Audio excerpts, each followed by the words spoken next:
এনালিলিয়া মাহায়া উনি জয়ী হয়েছেন। বামপন্থী, ওনার জয়ী হওয়ার কথা নয়। এইটা আপনি কোন চোখে দেখেন?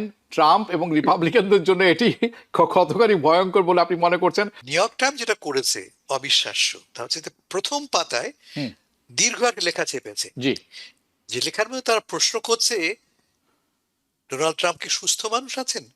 তারা শব্দ ব্যবহার করেছে লুনাটিক এবং ক্লিয়ারলি ইনসেইন। মিশিগান যে আল সাইড নামে ওখানে একজন ক্যান্ডিডেট আছে, তার আপনি যদি উত্থান দেখেন জানুয়ারি ভার্সেস এই আপনার এপ্রিল মাসে, মানে এখন সে মানে 19% থেকে প্রায় 39% তার জনপ্রিয়তা ওখানে বেড়ে গেছে। কিম ইল জং আমার বিরুদ্ধে কোনো কথা বলে তাকে আমার ফিউরি অ্যান্ড ফায়ারে নিঃশেষ করে দেবো। ঠিক যেভাবে আমরা এখন শুনলাম ইরানকে তিনি বললেন সভ্য ধ্বংস করবে, প্রায় একই ভাষায় ফায়ার অ্যান্ড ফিউরির কথা বললেন নর্থ কোরিয়া। তারপর কি হলো, দুদিন পরে তিনি বললেন আমার বেস্ট ফ্রেন্ডস, আমরা প্রেমে পড়ে গেছি একে অপরের। ইকোনমি এবং এনার্জি শুধু গ্লোবাল একটা ইম্প্যাক্ট আছে, এটা শুধু আমেরিকাতেই না। প্রেসিডেন্ট ট্রাম্প কি বদ্ধ পাগল কিনা? Is E insane? Is E dangerous? নাকি সে লুনাটিক? এটি যেমন আপনার কাছে আমি শুনবো এটা, এবং কারণগুলো শুনতে চাবো। আরেকটি ব্যাপার হচ্ছে, একই সময় আমরা দেখছি যে ডোনাল্ড ট্রাম্পের যে ডানপন্থী বন্ধুরা, বড় বড় সমর্থক, উনি যাদেরকে এন্ডোর্স করেছেন, একজন পরাজিত হয়েছেন ভোটে, ভিক্টর অরবানের কথা বলছি, হাঙ্গেরির, এবং জর্জিয়া মেলোনি ইতালির, যিনি ইসরায়েলের সাথে কোনো রকম সামরিক যেই চুক্তি আছে সব সাসপেন্ড করে দিয়েছেন।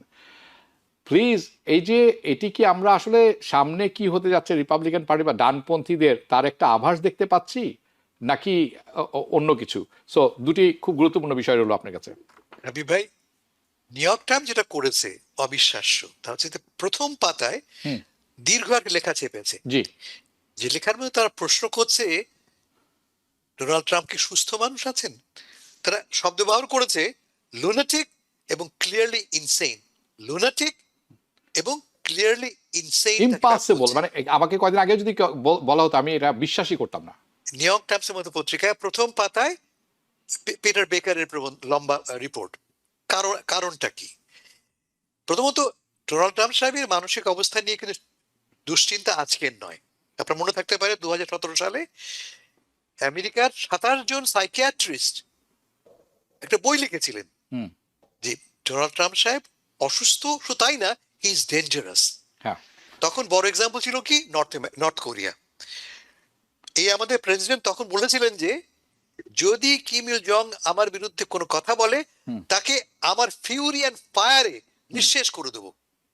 ঠিক যেভাবে আমরা এখন শুনলাম ইরানকে তিনি বললেন সভ্য ধ্বংস করবে, প্রায় একই ভাষায় ফায়ার অ্যান্ড ফিউরির কথা বললেন নর্থ কোরিয়া। তারপর কি হলো, দুদিন পরে তিনি বললেন আমার বেস্ট ফ্রেন্ডস, আমরা প্রেমে পড়ে গেছি একে অপরের।